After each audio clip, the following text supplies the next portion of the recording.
प्रिय भक्तगणों, प्रेम से बोलिए श्री हरि विष्णु भगवान की जय हो। आज मैं आपको रक्षाबंधन की एक अद्भुत और अनोखी कथा सुनाऊंगी जो भाई बहन के प्रेम को एक अटूट रिश्ते में बांध देती है। तो इस कथा का श्रवण ध्यानपूर्वक करिए।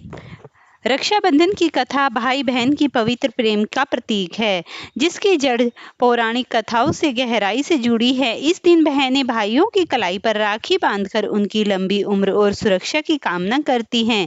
वहीं भाई जीवन भर रक्षा का वचन देते हैं।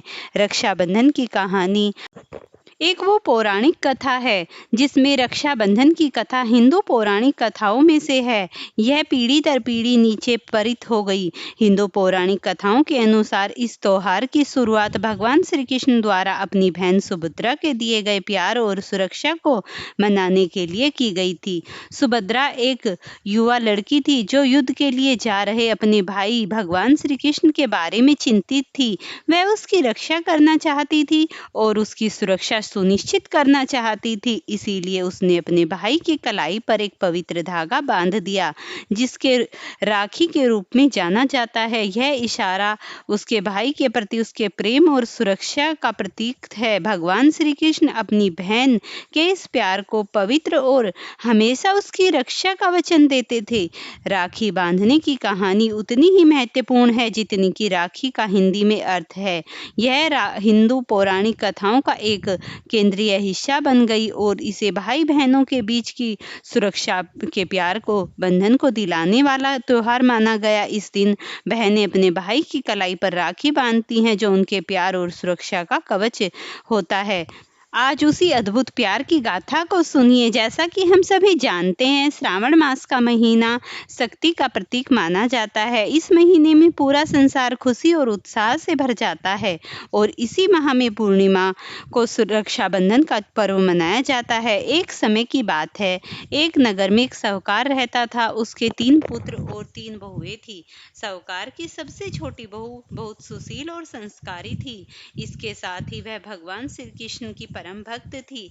सावन के महीने में साहूकार के दोनों बहुएं अपने अपने पीहर जाने की तैयारी करने लगी। वे सुबह जल्दी उठकर घर का सारा काम काज करने लगी। छोटी बहू ने पूछा, क्या आप बात है दीदी, आज आप दोनों इतनी जल्दी जल्दी काम क्यों कर रही हैं? उसकी जेठानी ने उत्तर दिया, कल रक्षाबंधन का त्योहार है, हमको अपने भाई को राखी बांधने अपने पीहर जाना है। बड़ी बहू बोली, तेरा तो कोई पीहर नहीं है, तो तू क्या जाने रक्षाबंधन का महत्व और भाई बहन के रिश्ते का महत्व। यह सुनकर छोटी बहू को बहुत बुरा लगा और भगवान श्री कृष्ण की प्रतिमा के सामने जाकर रोने लगी। उसने कहा, अगर मेरा भी कोई भाई होता तो मैं भी आज अपने पीहर जाती। अगले दिन रक्षाबंधन का त्योहार था। तभी छोटी बहू दूसरे के रिश्ते का भाई आया और साहूकार से बोला, यह मेरी बहन है, मैं इसका भाई हूँ और आज से इस पर्व में मैं अपने साथ ले जाना आया हूँ। साहूकार के बेटे ने कहा, लेकिन इसका तो कोई भाई नहीं है, तुम कौन हो? उस आदमी ने साहूकार को समझाया। तब साहूकार और उसका बेटा मान गए और छोटी बहू को उसके साथ भेज देने की तैयारी कर दी। लेकिन उसके पति के मन में शंका थी। उसने कहा, आप इसे ले तो जाइए, लेकिन वैसे ही वापस स्वयं ले आइए। ऐसा कहकर उसने अपनी पत्नी को उसके साथ भेज दिया। रास्ते में छोटी बहू ने अपने भाई से पूछा, भाई आप इतने सालों से कहाँ थे और रक्षाबंधन पर मुझसे राखी क्यों नहीं बंधवाई? उसका भाई बोला, बहन मैं 7 समंदर पार परदेश में कमाने गया था। जब वे दोनों अपने घर पहुंचे तो उसकी भाभी ने अपनी ननंद का स्वागत किया और खूब आवभगत की। तब दोनों भाई बहन ने रक्षाबंधन का त्योहार मनाया। कुछ दिन बाद छोटी बहू का पति उसे लेने आया। महल और घर में ऐशो आराम देखकर वह चकित रह गया। भाई और भाभी ने उसकी खूब आवभगत की। अगले दिन सुबह उसके भाई और भाभी ने उसे विदा किया।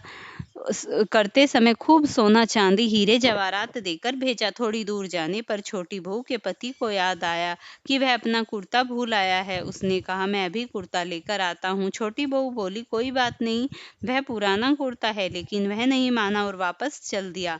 जब वह घर के पास पहुंचा तो वहां एक बड़ा सा पीपल का पेड़ है और उस पेड़ के नीचे उसके पति का कुर्ता टंगा हुआ था। यह देखकर वह बहुत नाराज हुआ और अपनी पत्नी से बोला, यह क्या काला जादू है? कौन था जो वह तेरा भाई बनकर तुझे लेने आया था? मुझे तो शुरू से ही शक था, इसीलिए मैं तुझे लेने आया था। वह कौन था? ऐसा कहते हुए अपनी पत्नी को मारने लगा। तभी भगवान श्री कृष्ण वहां प्रकट हुए और बोले, मत मारो इसे, यह मेरी बहन है। इस साल रक्षाबंधन पर मुझे राखी बांधने आई थी और अब मैंने अपना उसका भाई होने का फर्ज निभाया। अब मैं इसकी रक्षा करने आया हूँ।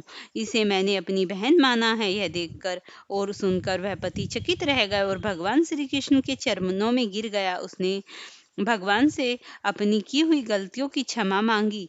इस प्रकार भगवान श्री कृष्ण ने कहा, यह मेरी बहन है, मुझे अत्यंत प्रिय है, इसीलिए तुम इसे मत मारो। मैंने ही इसे रक्षाबंधन पर राखी बांधने के लिए लाया हूँ।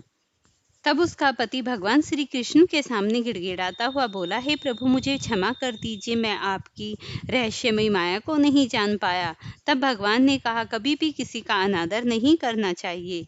प्रेम से बोलिए श्री हरि विष्णु भगवान की जय हो। फ्रेंड्स, अगर आपको ये वीडियो पसंद आई हो तो इसे लाइक शेयर करना, चैनल पर नए हैं तो चैनल को सब्सक्राइब करना और मुझे बताना मैं आपके लिए अगली वीडियो कौन सी लेकर आऊँ।